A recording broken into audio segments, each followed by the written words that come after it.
Hi friends, मैं हूं doctor Divya और मैं आपका बहुत बहुत स्वागत करती हूं हमारे वेंकटेश्वर यूनिवर्सिटी पॉडकास्ट के पहले एपिसोड में। आज हम एक ऐसे सफर पर निकले हैं जहां पर होगी बहुत सारी नॉलेज, इंस्पिरेशन और एक्सपीरियंसेस की बातें, क्योंकि आज हम लेकर आए हैं एक ऐसे स्पेशल गेस्ट को हमारे इस पॉडकास्ट में जो अपने आप में एक एक्सपीरियंसेस, नॉलेज का भंडार है। जी हाँ, आज हम बात कर रहे हैं वेंकटेश्वर यूनिवर्सिटी के वाइस चांसलर साहब प्रोफेसर कृष्णकांत दवे जी। सर, सबसे पहले आपका वेंकटेश्वर वाइब्स के पहले एपिसोड में बहुत बहुत स्वागत है और आपने अपने इतने बिजी स्केड्यूल से हमारे पॉडकास्ट के लिए टाइम निकाला, तो वी आर सीरियसली ब्लेस्ड कि आज हमारे साथ एक ऐसी पर्सनालिटी हमारे साथ हैं जो एक अपने आप में एक्सपीरियंसेस का भंडार है। सर, शुरू करते हैं हमारे गुफ्तगू का सफ़र। सबसे पहला सवाल, सर आप इतने टाइम से एज अ वाइस चांसलर काम कर रहे हैं, जो आप हमारे व्यूअर्स के साथ, हमारे स्टूडेंट्स के साथ अपनी जर्नी का एक मेमोरेबल मोमेंट हमारे साथ शेयर करना चाहें तो सर वो क्या होगा? थैंक यू डॉक्टर जी। सबसे पहले मैं सबको बधाई देना चाहता हूँ कि श्री वेंकटेश्वर यूनिवर्सिटी ने ये अपने आप में एक बहुत अच्छा स्टेप लिया हुआ है जहाँ हम सब लोग मिलकर गुफ्तगू कर रहे हैं और एक अच्छा इनिशिएटिव्स हैं। मैं सबको बधाई देना चाहूँगा, स्पेशली आपको भी। आपका क्वेश्चन बहुत रिलेवेंट है। वाइस चांसलर की पोस्ट पे मुझे करीब 2 टेन्यूर मैंने एक प्रीवियस यूनिवर्सिटी में किए हैं और एक टेन्यूर मेरा यहाँ स्टार्ट हो गया है।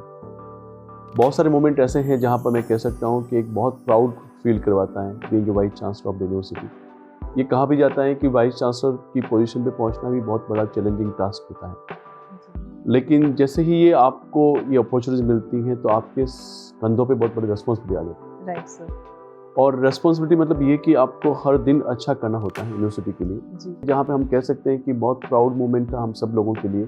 जैसे यूनिवर्सिटी का एफिलिएशन यूजीसी के थ्रू होना, बहुत सारे एक्रेडिटेशंस होना, NIRF रैंकिंग के अंदर अच्छा रैंक आना, तो ये हमें एक ये विश्वास दिलाता है हमारी मेहनत का कि अगर आप कंटिन्यूस मेहनत करते जा रहे हैं तो आपको रिकग्नाइजेशन मिलता है और वो आपके लिए बहुत अच्छा मोमेंट होता है, प्राउड मोमेंट होता है, खुशी का मोमेंट होता है। और हर दिन एक चैलेंजिंग होता है। हर दिन आप ये चाहते हैं कि कुछ नया करें, कुछ अच्छा काम करें। तो अब हमारा दूसरा सवाल, सर जैसा कि आजकल हम देखते हैं स्टूडेंट्स का जो लर्निंग स्टाइल है, स्टूडेंट्स की जो अप्रोच है वो एक ड्रास्टिकली चेंज्ड हो चुकी है। तो अभी जैसे हम सर एक आजकल के जो यूथ को देख रहे हैं, तो सर यूनिवर्सिटी उनके उस अप्रोच को मैच करते हुए, उनके उस स्टाइल को मैच करते हुए क्या ऐसे इनिशिएटिव और एफर्ट्स ले रही है? बहुत रिलेवेंट क्वेश्चन है और आपने मुझे लगता है बहुत अच्छी तैयारी की है कि रिलेवेंट क्वेश्चन शुक्रिया सर। मुझे लगता है कि एक मंथन करने का राइट टाइम है, ब्रेनस्टॉर्मिंग करने का राइट टाइम है कि बच्चों को कैसी एजुकेशन प्रोवाइड की जाए, क्योंकि एक मिनट भी किसी भी एक वीडियो को देखना पसंद नहीं करता है। तो अगर उसको 45 मिनट से लेके 1 घंटे तक उसको क्लासरूम में बैठा के उसको सुनाना एक टफ टास्क है। लेकिन हमें ये माइंड करना पड़ेगा कि उनको साधना तो सिखानी पड़ेगी। उनको ये सिखाना पड़ेगा कि आपको 1 घंटा होल्ड करना है अपने आप को, 1 घंटा क्लास में सीखना है, टीचर्स सिखा रहा है और टीचर्स से बढ़िया कोई नहीं सिखा सकता। यूनिवर्सिटी की रिस्पॉन्सिबिलिटी है, टीचर्स की रिस्पॉन्सिबिलिटी है, स्कूल एजुकेशन की रिस्पॉन्सिबिलिटी, एलिमेंट्री एजुकेशन की रिस्पॉन्सिबिलिटी है। तो मैं कहता हूँ कि चाहे चेंज आ गया, टेक्नोलॉजिकल एडवांसमेंट आ गए, हम सब चीज़ें आजकल टेक्नोलॉजिकल एडवांस में जी रहे हैं। एडवांसमेंट तो लेना है, आर्टिफिशियल इंटेलिजेंस को लेना है, लेकिन साथ साथ में लर्निंग का जो प्रोसेस है उसको नहीं भूलना है। लर्निंग तो वैसे ही चलेगा जैसे पुराना चल रहा था, टेक्नोलॉजी के साथ चलेगा। ये चेंजेस आए। सर, आपकी बात से मैं 100% अग्री करती हूँ। आपने बहुत अच्छी बात बोली कि एजुकेशन एक तरह से साधना है। जैसे हम पुराने अगर गुरुकुल का टाइम देखें कि गुरुकुल में कैसे बच्चे और शिष्य जाते थे, वो तप करते थे, साधना करते थे टू गेट देम बेटर। और आज के टाइम में आपने सर बहुत अच्छी चीज़ बताई कि बच्चों को कैसे उस साधना के साथ हमें टेक्नोलॉजी को ऐड करते हुए आगे लेके जाना है। कि टेक्नोलॉजी ज़्यादा इम्पोर्टेंट हो गई है आज के टाइम में, या फिर एजुटेनमेंट की अगर हम बात करते हैं, जो ये टेक्नोलॉजी के साथ एंटरटेनमेंट प्लस एजुकेशन को लेकर आए हैं। तो sir what do you think कि कौन सी ऐसी चीज़ है, कौन सा ऐसा फैक्टर है, कौन सी ऐसी इनोवेशन है जो बच्चों को उस डायरेक्शन के साथ साथ हमें स्किल्स को भी एनहांस करते हुए सिखानी चाहिए? और डॉक्टर दिव्या आपको वापस मैं एक बार कॉम्प्लीमेंट देना चाहूँगा कि क्वेश्चंस जो हैं बहुत रिलेवेंट हैं और उस पर बहुत ये मुझे लगता है कि शायद इस पर बहुत सारी चीज़ें नॉर्मल डिस्कशन से नहीं चलेगा, है ना। और ये आज डिबेट चालू हुई है, डिस्कशन चालू हुई है और मैं चाहता हूँ कि इसको क्रिटिकल वे में लोग प्रेस करें, क्रिटिकल वे में उसको एनालाइज करें और उसको आगे बढ़ाएं। तो एक बड़ा डिबेटेबल क्वेश्चन ये है कि वाकई क्या हम लोग टेक्नोलॉजिकल एडवांसमेंट के साथ में जो है हमारे ट्रेडिशनल एजुकेशन को भी कंटिन्यू रख पाएंगे या नहीं रख पाएंगे, या उसमें इनोवेशन हो पाएगा नहीं हो पाएगा। तो मैं जहाँ तक समझता हूँ इनोवेशन तो जरूरी है ना, क्रिएटिविटी जरूरी है और टेक्नोलॉजिकल एडवांसमें के साथ हमें चलना भी जरूरी है। चैट जीपीटी को हमें एक्सेप्ट भी करना है, कंप्यूटर को जो भी नए एडवांसमेंट आ रहे हैं उसको हमें लर्निंग भी करना है, लेकिन कौन सिखाएगा, है ना। तो हम ये कहते हैं कि टीचर्स को अपना स्किल डेवलप करना पड़ेगा, टीचर को अपने आप में एडवांसमेंट लाना पड़ेगा। तो मैं ये चाहूँगा कि जो है साल में 2 बार एटलीस्ट एफडीपी लेवल के प्रोग्राम्स हो और जो भी टेक्नोलॉजिकल एडवांसमेंट नए आए हैं उनके साथ टीचर्स को अवेयर किया जाए और उसके बाद में जो एंटरटेनमेंट कहें या जो एडवांसमेंट नए आए हैं, मैं कह सकता हूँ कि अगर LMS की बात करें या टेक्नोलॉजी के साथ में, जैसे मान लो कि हम अगर सिमुलेशन की बात करें या वर्चुअल या ऑगमेंटेड रियलिटी की बात करें, तो ये ऑगमेंटेड और वर्चुअल रियलिटी लेनी है और उस वर्चुअल और ऑगमेंटेड रियलिटी के साथ में बच्चों को एक्सपोजर देना है तो वो और ज़्यादा बारीकियों को सीख पाएगा। तो हमें ये सब चीज़ें एक्सेप्ट करके और इन चैलेंजेस को लेके और आगे बढ़ना है और मैं चाहता हूँ कि टीचर्स भी अपने आप को डेवलप करें। मैं अगर मान लो अगर आप मुझे पूछेंगे कि आप टीचर्स के रेज्यूमे में क्या देखेंगे, तो मैं टीचर्स के रेज्यूमे में ये देखूंगा कि उसने लेटेस्ट कोर्स कौन सा किया हुआ है। तो it is all mix of together innovation, technological advancement, entertainment and as well as education all together and now we have to develop। हमारा तीसरा सवाल, वेंकटेश्वरा यूनिवर्सिटी में सो फार ऐसा कौन सा इनोवेशन हुआ है और ऐसा कौन सा इनिशिएटिव है जो आपको प्राउड फील कराता हो? वेंकटेश्वरा यूनिवर्सिटी के अंदर बहुत सारे ऐसे मूवमेंट है जो हमेशा हमें प्राउड फील करवाते हैं। आज हमारा मेडिकल का बहुत बड़ा सेटअप है, हॉस्पिटल है और अमरोहा डिस्ट्रिक्ट के अंदर एकमात्र विश्वविद्यालय ऐसा है जो कि हॉस्पिटल और मेडिकल एजुकेशन दे रहा है। इतनी बड़ी पॉपुलेशन पे ये चीज़ होना भी अपने आप में एक बहुत प्राउड मोमेंट है। फिर उसके बाद अगर हम लोग बात करें हॉस्पिटल के अंदर OPD और IPD का, जो जिस तरह से हम लोग उनकी सेवा कर रहे हैं और जो लोग जिस तरह से आ रहे हैं और जो रिस्पॉन्स हो रहा है, जो हमारे founder president, honourable founder president श्रीमान सुधीर गिरी जी साहब का जो सपना था कि हम लोग रूरल बैकग्राउंड के अंदर लोगों को जो है बहुत अच्छी हेल्प करें और जब लोग आके यहाँ इलाज करवाते हैं, लोग खुशी खुशी जब वापस लौटते हैं अपना इलाज करवा के, तो ये एक बहुत अच्छा मोमेंट होता है, हम सभी लोगों के लिए प्राउड महसूस करवाता है। तो मेडिकल और हॉस्पिटल का होना ही अपने आप में एक बहुत बड़ा प्राउड मोमेंट है। इसके अलावा इस जगह पे जहाँ पे हम कह सकते हैं कि रूरल पार्ट है, लोग अर्बन के अंदर तो बहुत सारे मेडिकल कॉलेजेस, हॉस्पिटल्स होते हैं, लेकिन इस रूरल पार्ट के अंदर 250 सीटें MBBS की होना, PG का 60 सीटें होना और हम लोग और एक्सपांशन पे जा रहे हैं। आप समझिएगा कि एक बहुत बड़ा प्राउड मोमेंट है। इसके अलावा जो हम लोग नॉन मेडिकल की बात करते हैं, नर्सिंग का या फिर नॉन मेडिकल के अंदर एग्रीकल्चर है, लॉ एजुकेशन है, फार्मेसी एजुकेशन है, तो वहाँ पर भी हमारे पास लेटेस्ट डेवलपमेंट्स हैं। हमने centre of excellence in agriculture का अभी जो है एक नया स्टार्टअप किया है।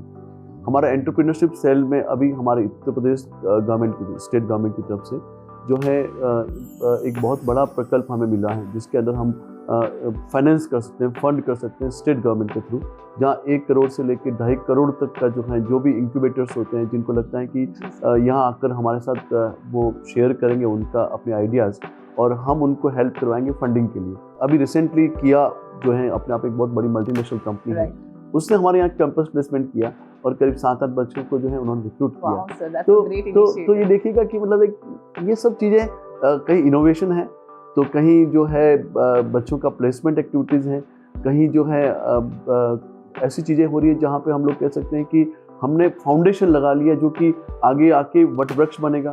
तो ये सब चीज़ें जो है हम करते जा रहे हैं और ये आज का हम रुकेंगे नहीं, मतलब रुकना नहीं है, रुकना तो है नहीं। One of the best university बना के रहेंगे और इसके लिए हम सब प्रयासरत हैं। जी सर। अब हमारा 4th सवाल, सर सो फार आपने इतनी सारे ऑर्गेनाइजेशंस में काम किया है और इतनी बड़ी बड़ी डेजिग्नेशंस पे भी आपने काम किया है, अभी भी काफ़ी सालों से आप वाइस चांसलर डेजिग्नेशन पे काम कर रहे हैं और इतनी यूनिवर्सिटीज़ के साथ आप एसोसिएटेड रहे हैं और इंडस्ट्री में भी आपने काफ़ी काम किया है। तो सर अभी तक की आपकी जो लाइफ लॉन्ग हम लर्निंग की बात करते हैं, तो ऐसा कुछ है आप अपने पर्सनल एक्सपीरियंसेस जो हमारे स्टूडेंट्स के साथ शेयर करना चाहें कि किस तरह से वो खुद को मोटिवेट करें, क्योंकि आजकल हम जो यंगस्टर्स की अप्रोच देख रहे हैं वो टोटली चेंज हो गई है। और ऐसे में सर आप क्या मैसेज है जो हमारे यूथ को देना चाहेंगे, हमारे स्टूडेंट्स को देना चाहेंगे? जैसे मान लो कि घर की बात करें, सिंपल सी स्टोरी से बताते हैं कि अपन घर से बिगिनिंग करते हैं, तो घर के लोग हमें जानते हैं अच्छी तरह से। अगर मान लो आप बच्चे हैं, आप स्टूडेंट हैं, तो आपके मदर फादर आपको अच्छी तरह से जानते हैं कि आप किस डायरेक्शन में जा रहे हैं और वो आपको इंटरनली आपको गाइड करते हैं कि कौन सा राइट है, कौन सा रॉन्ग स्टेप जी। तो वो होता है इंटरनल एनवायरनमेंट, मतलब इंटरनली। और ये तो मदर फादर की बात हुई, लेकिन जब अगर हम अपने आप, जिसे कहते हैं ना आत्मविश्लेषण जिसको कहते हैं, सेल्फ एनालिसिस करना जिसको कहते हैं, या रेट्रोस्पेक्टिव वे में अपने आप को देखना कि हम क्या हैं, जो भी व्यक्ति और जो भी स्टूडेंट अपने आप को सेल्फ रेट्रोस्पेक्टिव वे में अपने आप को एनालाइज करने की कैपेबिलिटी रखता है, वो बहुत आगे बढ़ता है। मैं शाहरुख खान का अभी मैंने लेटेस्ट जो है उसका रील देखा था, हालांकि बहुत पुराना था, लेकिन शाहरुख खान कहता है कि मुझे आराम करना तो क्यों पसंद नहीं आता, मुझे आराम करना अच्छा लगता है जी। शाहरुख खान कहता है कि मुझे जो है किताब पढ़ना और आराम से चाय पीऊँ घर पे बैठ के मुझे अच्छा लगता है, लेकिन मैं वो नहीं करता हूँ। मुझे 4 घंटे नींद ही मिल पाती है, मुझे सोना बहुत अच्छा लगता है लेकिन मैं 4 घंटे ही सो पाता हूँ। मैं बीमार हूँ लेकिन मुझे काम पे जाना है क्योंकि ये तपस्या है। मुझे जो है अगर मान लो कहा जाए कि जिम मुझे सबसे वर्स्ट लगता है, लेकिन मुझे जिम करना पड़ता है क्योंकि मुझे अपनी बॉडी को जो है शेप देना है। तो ऐसे ही ये सब चीजें हैं जो मैं बच्चों को कहूँगा कि आपको जो अच्छा नहीं लगे, आपको लगता है कि मुझे सोना है, आप उठ जाओ उसमें, और आपको लगता है कि मुझे ये चीज़ जो है कंफर्ट दे रही है, उस कंफर्ट जोन से बाहर आ जाओ। आप एक दिन जो है बड़े सफल हो जाओगे और यही सफलता की कुंजी है। तो मैं सभी को ये कहूँगा कि मेहनत करते जाना है और एंजॉय करो। मेहनत में भी तो मजा है, ये भी मजा लो, तो ऐसे काम करना चाहिए। तो दोस्तों अभी हमारे वाइस चांसलर साहब ने, प्रोफेसर कृष्णकांत दवे जी ने आपसे सफलता की सीढ़ियाँ कैसे आप हासिल कर सकते हैं उसके सारे टिप्स आपके साथ शेयर किए। मैं उम्मीद करती हूँ कि जो भी आज हमारे साथ इनसाइट सर शेयर कर रहे हैं, आप डेफिनेटली इसको अपनी लाइफ में इम्प्लीमेंट करेंगे और इन छोटे छोटे टिप्स को अपनी लाइफ में एग्जीक्यूशन के साथ आगे इनको फॉलो करते हुए बढ़ सकते हैं। तो अब हमारा 5वां सवाल, सर आपके हिसाब से एक आइडियल यूनिवर्सिटी क्या होनी चाहिए? एक आइडियल यूनिवर्सिटी जहाँ पर मोस्ट हैपनिंग इवेंट्स हो, जहाँ बच्चे को लगे कि वहाँ उसका ऑल राउंड डेवलपमेंट हो रहा है, होलिस्टिक डेवलपमेंट हो रहा है, चाहे वो स्पोर्ट्स एक्टिविटी हो, कल्चरल एक्टिविटीज़ हो, चाहे टीचिंग हो, चाहे कोई भी नया स्किल डेवलपमेंट का काम हो, वो अगर सब चीज़ें वहाँ एक साथ सिखाई जा रही हैं तो वो आइडियल यूनिवर्सिटी है। तो ये सब चीज़ें हैं जो एक आइडियल यूनिवर्सिटी का फॉर्म देती हैं और हम जो है खुशी की बात है कि हम इसकी ओर अग्रसर हैं। हम भी एक आइडियल यूनिवर्सिटी बनने की कोशिश की और अग्रसर हैं, जहाँ पे सब चीज़ें होगी, जहाँ कला होगी, जहाँ फाइन आर्ट होगी, जहाँ पे परफॉर्मेंसेस होगी, जहाँ पे कह सकते हैं कि स्किल डेवलपमेंट होगा, जहाँ पे कह सकते हैं कि हर रोज़ जो है कुछ नया होगा और बच्चा आएगा आज क्या होने वाला है, आज कुछ नया होने वाला है, तब हम कह सकते हैं कि वो आइडियल होगा और हम लोग इसकी ओर अग्रसर हैं। सर आज जैसे हम 2024 में हैं और जब भी हम आगे बढ़ने की बात करते हैं, एक विजन की बात करते हैं, एक गोल की बात करते हैं,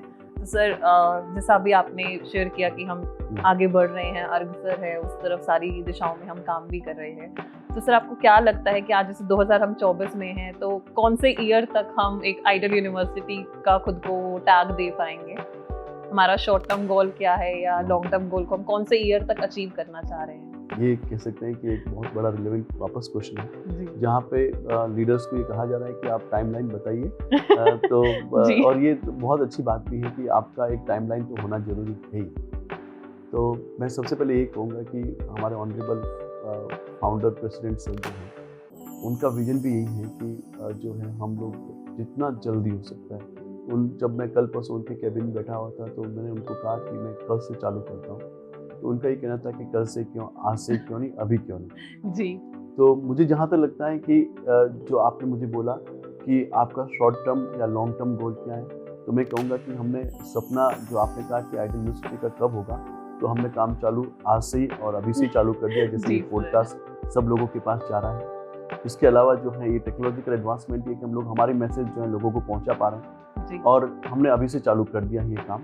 तो शॉर्ट टर्म अगर कहा जाए तो आप कहेंगे कि हमने आइडियल यूनिवर्सिटी का सपना और उसकी नींव जो है अभी से चालू कर दी। Right sir. और लॉन्ग टर्म अगर आप कहा जाए कि कब करेंगे, तो मुझे लगता है कि हमने एक रिव्यू करना पड़ेगा हर 3 मंथ में, और अगर 1 साल लेके चले तो कम होगा उसके अंदर, लेकिन 1 वर्ष के भीतर हम लोग जो है हमारा जो सपना है कि एक अच्छा सेटअप हो जाए। रूरल बैकग्राउंड के होने के बावजूद भी अगर यहाँ पे अर्बन के आके बच्चे पढ़ना चालू कर लेंगे तो हमारा सपना साकार हो जाएगा। अर्बन जो सर का ये कहना है, फाउंडर सर का, चांसलर सर का ये कहना होता है कि जो है आप एजुकेशन जो है गाँवों से शहरों की तरफ जाती है, और हमारा ये भी ऑब्जेक्टिव है कि जब ये एजुकेशन का जो फ्लो है, जब शहरी और ग्रामीण वातावरण रहेगा ही नहीं और एक जैसा वातावरण बन जाएगा, और वो हम जल्दी अचीव कर लेंगे। अगर आप कहेंगे कि 2025 में, तो मैं कहूँगा हाँ 2025 जुलाई तक ये आप देखेंगे कि इसमें चेंजेस आना चालू हो जाएगा, और 2030 तक तो हमें लगेगा ही नहीं कि हम लोग कहीं ग्रामीण हैं या अर्बन हैं। यहाँ पे पूरा एक गांव बस जाएगा, ऐसा लगता है, एक विलेज हो जाएगा, एक शहर हो जाएगा, जो शहर वेंकटेश्वर शहर के नाम से। बहुत अच्छा लगा सर, आपने इतने सारे एक्सपीरियंसेस, इतने सारे इंसाइटफुल चीज़ें आज हमारे साथ शेयर करी, और डेफिनेटली जो हमारे व्यूअर्स हैं, जो हमारे स्टूडेंट्स हैं, जिन तक भी ये पॉडकास्ट जाएगा, जो भी हमारी मासेस हैं, डेफिनेटली वो लाइफ में कुछ ना कुछ ज़रूर सीखेंगी और इसको इम्प्लीमेंट करेंगी। और सर ये बहुत अच्छा विजन है कि हम हमारी वेंकटेश्वर यूनिवर्सिटी के नाम से उम्मीद कर रहे हैं कि ऐसा वेंकटेश्वर शहर भी बन जाए। तो मैं चाहती हूँ ये सब सपना दिल से साकार भी हो। जरूर होगा 100%। अब शुरू करते हैं हमारा rapid fire round.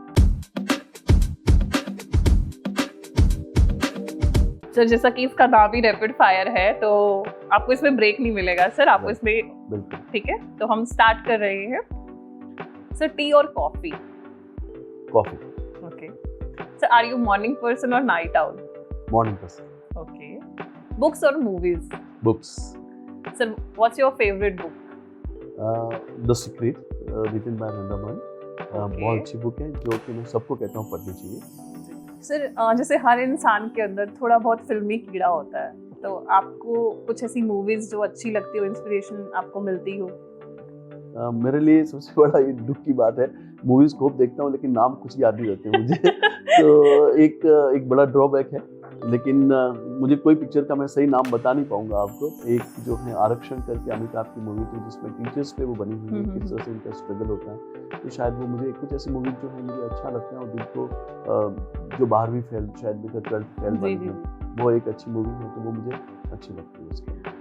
Sir your favourite street food? कोई स्पेशल चॉइस तो है नहीं, लेकिन गोलगप्पे कह सकते हैं। जी सर, इसमें सर मैं भी आपके साथ हूँ। Okay sir, one word that describes your personality? Simple behaviour, simple looking. Sir ये बहुत इंटरेस्टिंग क्वेश्चन है जो मैं अपने आप से पूछने जा रही हूँ। सर अगर आपको एक कोई सुपर पावर मिलती तो वो क्या होती? No answer. अभी तक ऐसा कुछ मैंने सपना भी नहीं देखा है, और मुझे लगता है कि शायद उसका आंसर भी मुझे नहीं पता। I am so sorry for that. नहीं सर, इट्स ओके। सर जैसे आज का हम जो लाइफस्टाइल की बात करते हैं या जो डे रूटीन की बात करते हैं, हर किसी को मतलब लाइफ में इतना स्ट्रेस रहने लगा है। तो सर इफ आई मतलब विल आस्क फ्रॉम यू कि व्हाट्स योर स्ट्रेस बस्टर, तो व्हाट इज इट? योग, मेडिटेशन, हाँ, और मॉर्निंग वॉक। मेरे ख्याल से अगर ये तीनों चीजें करेंगे तो आपको स्ट्रेस कभी नहीं होगा। तो अभी हमने सुना सर से योग, meditation and walk can be the stress buster for anyone. Sir ये मेरा रैपिड फायर राउंड का लास्ट क्वेश्चन है। यस। जैसे सर हर किसी में कुछ हिडन टैलेंट होता है, तो what's hidden talent inside you? मेरे लिए सबसे बड़ा ड्रॉबैक बताता हूँ, हिडन टैलेंट की बात नहीं करूँगा, क्योंकि मेरा ड्रॉबैक ये है कि मुझे जो है सिंगिंग और म्यूजिक दोनों का जो नॉलेज जिस तरह से होना चाहिए वो बिल्कुल नहीं है।